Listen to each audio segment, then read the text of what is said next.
Good morning everyone. आज का हमारा टॉपिक होगा फ्रांस में सीनेट का गठन। फ्रांस में द्विसदनीय व्यवस्थापिका है। इसके दो सदन हैं। प्रथम जो सदन है वह है राष्ट्रीय सभा और दूसरा जो सदन है वह है सीनेट। तीसरे गणतंत्र के संविधान में इस सदन का नाम सीनेट रखा गया था, लेकिन चतुर्थ गणतंत्र में इसका नाम बदल करके गणतंत्र सीनेट कर दिया गया। चतुर्थ गणतंत्र में दूसरा जो सदन है सीनेट, इसको काफ़ी शक्तिहीन बना दिया गया था और ये मात्र एक परामर्शदात्री संस्था रह गई थी। पंचम गणतंत्र के संविधान में इस सदन को पुनः शक्तिशाली बनाने का प्रयास किया गया। अब हम बात करते हैं कि सीनेट का गठन कैसे होता है। वैसे तो फ्रांस के संविधान में सीनेट के गठन के बारे में कोई विशेष विवरण नहीं दिया गया है, लेकिन इसके गठन के लिए जो विधि बताई गई है वह है आंगिक विधि। संविधान के अनुच्छेद 24 में सीनेट के गठन के संबंध में 3 बातों का उल्लेख किया गया है। सबसे पहले सीनेट के जो सदस्य हैं अर्थात सीनेटर्स, वे प्रत्यक्ष रूप से निर्वाचित होंगे। दूसरी जो बात बताई गई है वह है गणतंत्र की सभी क्षेत्रीय इकाइयों को सीनेट में प्रतिनिधित्व दिया जाएगा। फ्रांस के बाहर रहने वाले फ्रांसीसी हैं, वे सीनेट में प्रतिनिधित्व होगा उनका भी। वर्तमान में सीनेट में 346 सदस्य निर्धारित किए गए हैं। सदस्यों का निर्वाचन व्यापक किंतु अप्रत्यक्ष मताधिकार के आधार पर होता है। फ्रांस के प्रादेशिक विभागों तथा प्रवासी फ्रेंच नागरिकों को प्रतिनिधित्व इसी सदन में होता है। वस्तुतः सीनेटों का निर्वाचन एक निर्वाचक मंडल द्वारा होता है, जिसमें शहरों, नगरों एवं कम्यून्स के मेयर, म्यूनिसिपल काउंसलर्स एवं क्षेत्रीय कौंसिलर्स होते हैं। इस निर्वाचन मंडल की सदस्य संख्या लगभग 1,50,000 के समथिंग होती है। तो हम ये देखते हैं कि सीनेट का जो गठन होता है उसमें मुख्य रूप से 3 बातों का उल्लेख किया जाता है। एक तो जो सीनेटर्स होते हैं वे प्रत्यक्ष रूप से निर्वाचित होते हैं और जो भी गणतंत्र की क्षेत्रीय इकाइयाँ हैं सबको समान प्रतिनिधित्व दिया जाता है। इसके अलावा फ्रांस के बाहर रहने वाले जो भी फ्रांसीसी हैं उनको भी सीनेट में प्रतिनिधित्व प्राप्त होता है। अब हम बात करते हैं सीनेट के कार्यकाल की। सीनेट है ये एक स्थायी सदन है। जिस प्रकार भारत में राज्यसभा है ये एक स्थायी सदन है।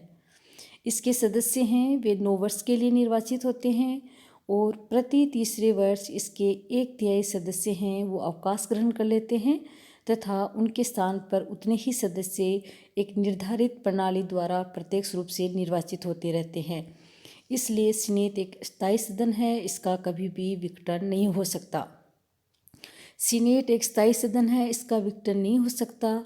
ये संविधान के अनुच्छेद 12 में लिखा गया है और सीनेट हमेशा ही सत्ता में रहने वाला सदन है। अब हम अध्ययन करेंगे कि सीनेट है ये अपनी कैसे कार्य करती है। अपनी व्यवस्था का निर्धारण सीनेट स्वयं करती है। संविधान में प्रावधान है कि सीनेट के गठन आदि का निर्धारण है वह आंगिक विधि द्वारा होता है। सीनेट के सदस्य संख्या, अवधि, सदस्यों के वेतन भत्ते, योग्यताएं, अयोग्यताओं का निर्धारण, रिक्त स्थानों की पूर्ति आदि आंगिक विधि द्वारा ही निर्धारित होती हैं। किंतु जहाँ तक कार्यविधि का प्रश्न है, इसका निर्धारण न तो संविधान द्वारा किया गया है और न ही इसके निर्धारण का दायित्व आंगिक विधि पर छोड़ा गया है। इसे संविधान की अपूर्णता कहना अन्यथा नहीं होगा। अब हम बात करते हैं सीनेट में सत्र की। संसद के दोनों सदनों के सत्र साथ साथ प्रारंभ होते हैं और एक साथ ही समाप्त होते हैं, लेकिन इसके लिए शर्त यह है कि संविधान के अनुच्छेद 12 के अंतर्गत निम्न सदन अर्थात राष्ट्रीय सभा की अवधि की समाप्ति के पहले ही विघटित न कर दिया गया हो। तो हम ये देखते हैं कि जो सत्र बुलाया जाता है वे संसद के दोनों जो सदन हैं उनका सत्र एक साथ ही प्रारंभ होता है। सीनेट में अध्यक्ष की भी व्यवस्था होती है। सीनेट का जो सर्वोच्च पदाधिकारी होता है वह सदन का अध्यक्ष कहलाता है। उसका निर्वाचन सीनेट के सदस्यों द्वारा प्रत्येक अर्ध पुनर्निर्वाचन के पश्चात होता है। इसका अभिप्राय ये है कि जब प्रत्येक 3 वर्ष पर 1/3 सदस्यों का निर्वाचन होता है तब अध्यक्ष का भी नया निर्वाचन होता है। ये व्यवस्था अमेरिका और भारतीय जो शासन व्यवस्था है उससे अलग है। इन देशों में देश का उपराष्ट्रपति उच्च सदन का अध्यक्ष होता है। उपाध्यक्ष का निर्वाचन अवश्य ही सदन के सदस्य करते हैं। राष्ट्रीय सभा के अध्यक्ष की भांति सीनेट का भी अपना एक अध्यक्ष होता है और अध्यक्ष भी सदन की बैठकों की अध्यक्षता करता है। तो हम ये देखते हैं कि सीनेट का जो अध्यक्ष होता है उसका जो मुख्य काम होता है सीनेट की सदनों की बैठकों की अध्यक्षता करना, विधि निर्माण के कार्य को सुचारू रूप से संचालित करवाता है तथा सदन में अनुशासन और व्यवस्था को बनाए रखने की जिम्मेदारी अध्यक्ष की होती है।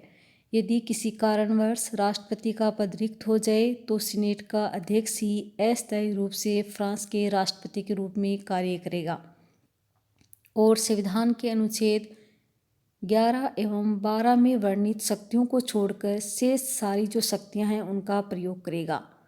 चतुर्थ गणतंत्र के संविधान में ये अधिकार राष्ट्रीय सभा के अध्यक्ष का था।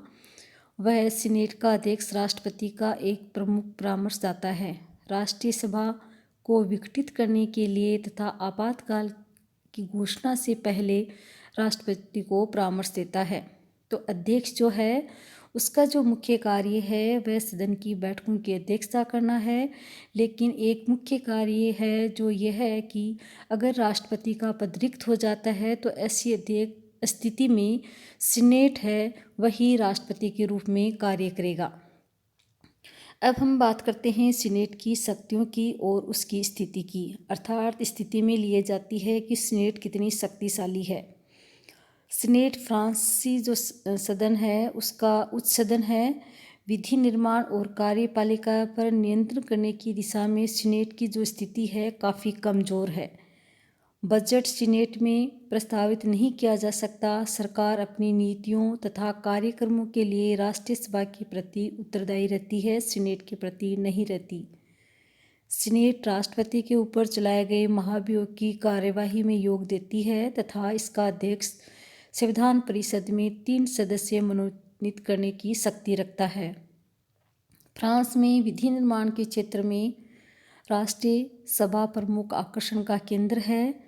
फ्रांसीसी सीनेट में अमेरिकी सीनेट की महान शक्तियों का कोई प्रतिबिंब दृष्टिगोचर नहीं होता। एक तरह से अपनी प्रतिष्ठा और प्राधिकार में ये भारत की राज्यसभा से भी कम शक्तिशाली है, क्योंकि अगर हम तुलना करें भारत की राज्यसभा की और फ्रांस की सीनेट की तो भारत की जो राज्यसभा है कहीं न कहीं फ्रांस की सीनेट से काफ़ी शक्तिशाली है।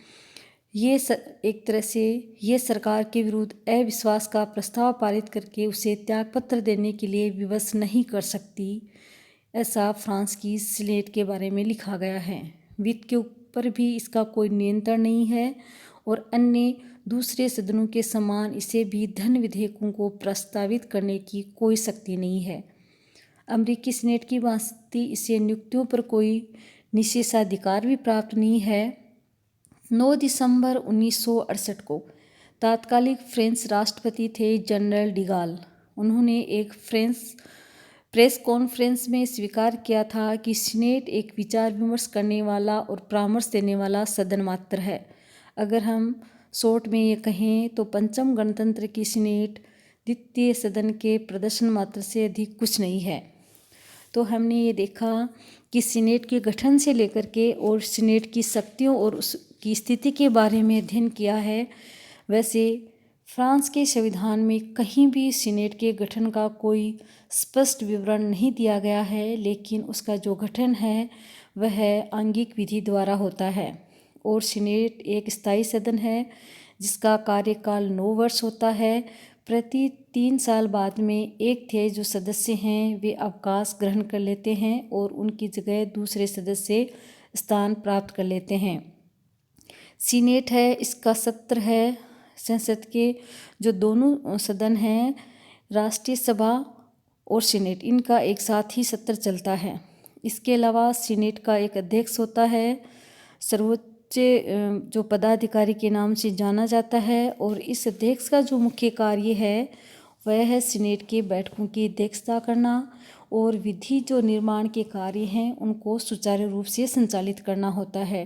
इसके अलावा अगर फ्रांस के राष्ट्रपति नहीं है अपने पद पर, तो ऐसी स्थिति में जो सीनेट का अध्यक्ष है वो राष्ट्रपति के रूप में कार्य करेगा।